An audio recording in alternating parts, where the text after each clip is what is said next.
Bea Alonzo at Vincent Co lihim na nagpakasal. Wedding rumors muling umingay online.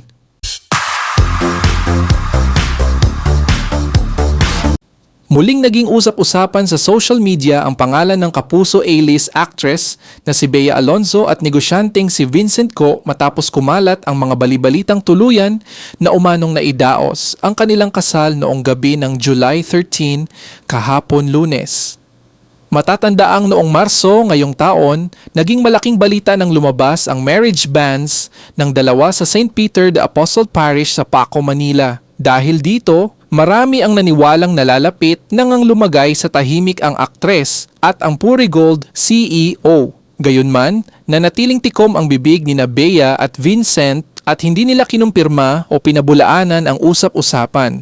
Kalaunan, lumabas ang ulat mula sa iba't ibang source na ang umano'y kasal na nakatakda sana noong Mayo 14, 2026 sa Seville, Spain ay hindi naituloy. Ayon sa mga kumalat na espekulasyon, umano'y nagkaroon ng hindi pagkakaunawaan ang dalawa kaugnay ng ilang probisyon sa kanilang prenuptial agreement. Dahil dito, umikot ang balitang tuluyan nang nakansela ang inaabangang kasal matapos umanong wakasan ng dalawa ang kanilang romantikong relasyon. Mas lalo pang lumakas ang mga haka-haka nang mapansing magkaiba ang naging kinaroroonan ni Bea at Vincent sa petsang sinasabing araw sana ng kanilang kasal.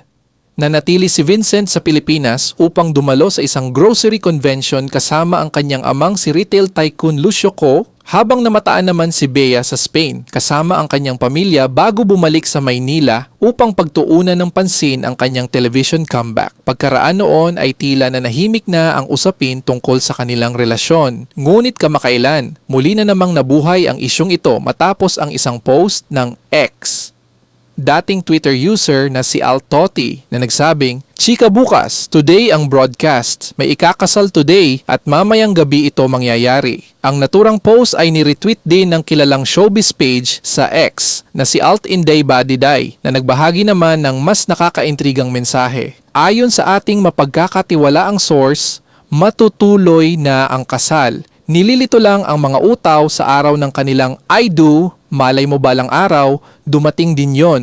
Bagamat walang binanggit na pangalan ang dalawang post, maraming netizens ang agad na naniwalang sina Bea Alonzo at Vincent Co ang tinutukoy. Hindi lamang sa X naging mainit ang usapin. Maging sa Reddit ay naging trending din ang isyong ito, kung saan maraming netizens ang nagbanggit sa pangalan ng kapuso actress at nagpahayag ng kani-kanilang opinyon at haka-haka tungkol sa umano'y lihim na kasal. Sa ngayon, wala pang opisyal na kumpirmasyon mula kina Bea Alonzo at Vincent Co kung totoo ngang naidaos ang kanilang kasal.